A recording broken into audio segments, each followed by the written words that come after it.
Hey folks, Tim Newman with Lite Studios bringing another daily assignment your way. Today's assignment for July 14th, 2019. Our assignment today is minimum depth of field, and that's exactly what we want you to do, is go out and look for those minimum depth of field scenes.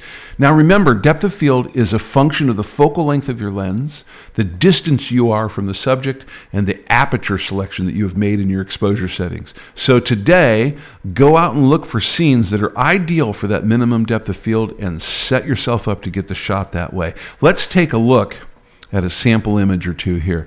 So this guy right here, Bighorn Sheep, we found him right outside of Yellowstone National Park early in the morning, kind of that low angle, nice golden sun hitting him, and he was just posing for us regally. Now I think you would agree that if all the trees and everything in the background were in focus, they would be competing for your eye's attention in this shot. So having them out of focus, i.e. using that minimum depth of field here, was absolutely the way to go. In our next scene, we're in Independence Pass, right outside of Aspen, Colorado, in the fall. And as you can see, we have wonderful fall colors with the aspens. And I think using that minimum depth of field allowed us to keep the texture and glow in that trunk in the foreground and turn all of those leaves in that fall color into what I would consider to be a nice artistic background behind this shot. Let's take a look at the elements of design that we're going to focus on here for this assignment. Now, lines and shapes are critical here. They're really important. I think we don't want to forget those as we're putting these shots together. And what I would offer here as an additional suggestion is, if you're working minimum depth of field, it's likely that you're working with flat or light. Not guaranteed, but likely. So you're probably going to focus on shape more than form. Let's take a look at a couple more sample images. In this sample image here, this gentleman was kind enough to give me a little bit of his time and talk to me and allowed me to take his picture. And I really think that the minimum depth of field here makes him stand out from the background and be the obvious subject of this frame.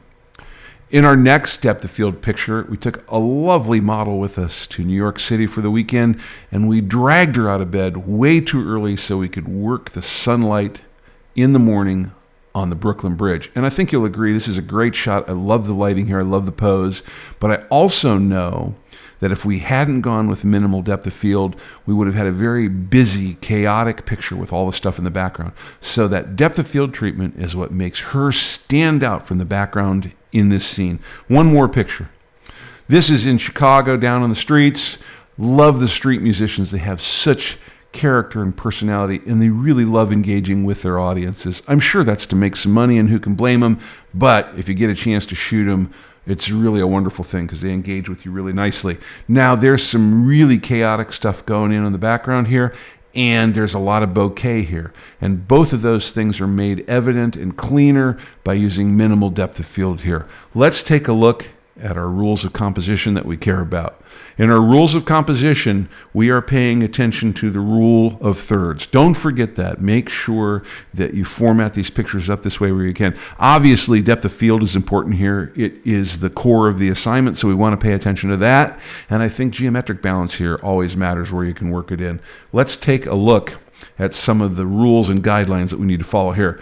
If you are going to submit your image for the semi-monthly image critique, you need to format the image at export time as you see outlined here. And you'll also see that we have a sample of our naming standard for any image that were to be submitted on this date. Last but not least, the upload URL is down here at the bottom. Now, you know by now that we always put that in the description as a clickable link to make that a lot easier for you, which is really convenient because it's right next to that subscribe button that you should have already hit by now. But if you hadn't, now you know where it's at.